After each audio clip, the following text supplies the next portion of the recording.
Well, the moment of surrender to me wasn't necessarily like the most beautiful moment. I was like, I surrender.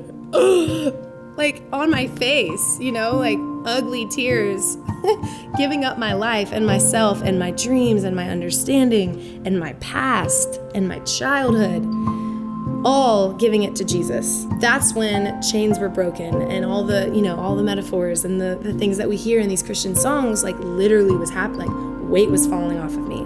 I was repenting for sin, and so I was being filled with the Spirit. I started reading my Bible, and I was eating it up because I was starving. My spirit was so hungry, and now I was like interested because Jesus was the answer to all that. And what I would say to somebody who's searching is to give up and find Jesus.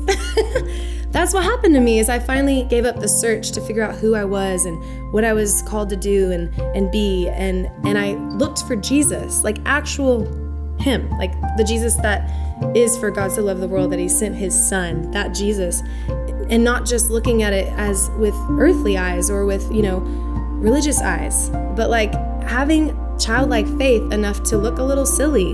And maybe you do need to get on your face, or jump up and down and shake off chains, spiritual chains, or I don't know. I think everybody's different, and I think everybody's timing of their story of that type of surrender is different. But I surrender every day now. Something my pastor says that I love is when you surrender the first time, and then the second time, and then the third time, it gets easier.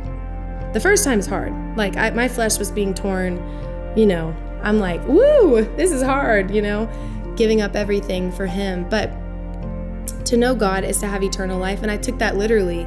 And I wanted to go to heaven, and I wanted to meet Jesus one day. Yeah, I think that's what I would say to that person, is just to give up. And I don't mean that in a give up on yourself or your health, or not that. I mean, give up on the search for identity and find Jesus, and then you find who you are in him. And I literally, y'all, I used to do every personality test, some other stuff that's not cool, trying to figure out why I was the way I was. And as soon as I gave it all up and quit, I actually learned who I was in him. I'm his. That's my identity. And it released so much pressure. I'm trying to figure out what I'm supposed to do or be, or haven't, succeeded yet, or whatever. That's not the point,